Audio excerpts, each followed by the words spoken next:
Sa Good Vibes sa Bago City, sa ka 101-year-old nga lola ang nagpa-enroll sa alternative learning system.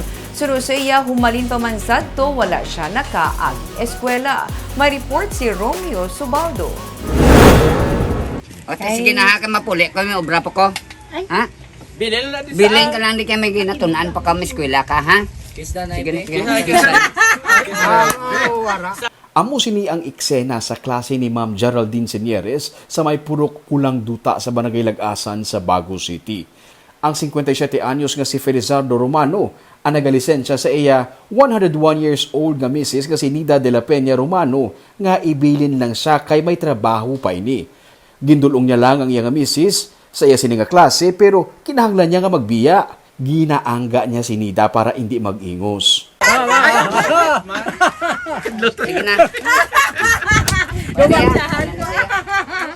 Daw makanta kang may babalik Sir. Subong palang abi si Lola Nida naka-eskwela pinaagi sa alternative learning system. Istorya ni Lola Nida, wala gid siya nakaagi eskwela. Nakahibalo siya magsulat bangod ang iya nga mga kabataan, amo man ang nagtudlo sa iya sadto. Kung makatsyempo, ganatuluan man siya sa mga maestra sang iya kabataan. Hanggang eskula ang mga bata, ginatunan nila ko. Di, karong kay waay na sila. Waay ko katapos ka, tunan nila ko pag basa-basa pero hindi santo. Tapos ang pagsulat, amo na, ginatunan ko sulat, ngalan ko, pilido ko, amo nang na, pero hindi ko kamurot nga daan magkuhan kaya hindi ko kakita. Ang mga classmates niya, ang mag-asawa nga Angeles kag Emmanuel, mga senior citizens man.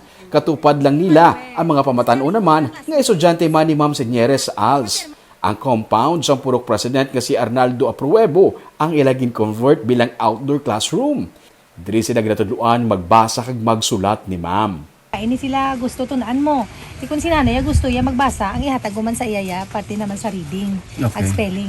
Si tatay naman yung gusto iya English, amo naman ang akong i-prepare naman nga materials para naman sa iya. Si nanay elementary, miskin ano lang yan ay no, na pabasa lang gyapon. May lain na sila nga module nga para sa ila.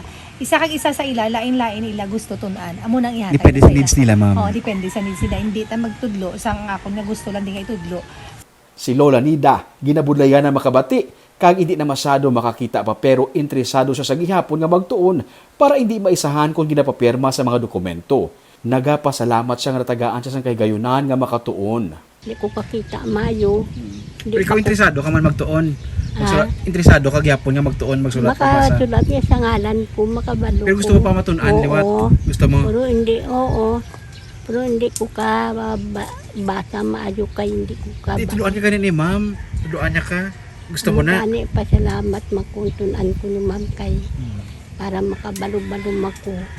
Bulan sang Hunyo, isa si Nida kag ang iya mister nga si Felizardo sa mga ginkasal sa mas wedding sa Bago City. Sa makita ang balita, ginpangita siya ni Ma'am Senieres kag ginusisa kun bala nakatapos siya sa pag-eskwela kag kun bala interesado pa siya nga mag-eskwela kag wala gid siya magsala. Kaina, panugod pa lang sang ilang nga klase. Kadtuan si Nanay Nida kag ang iya nga mga classmates kada semana para may panibag-o nga matun-an.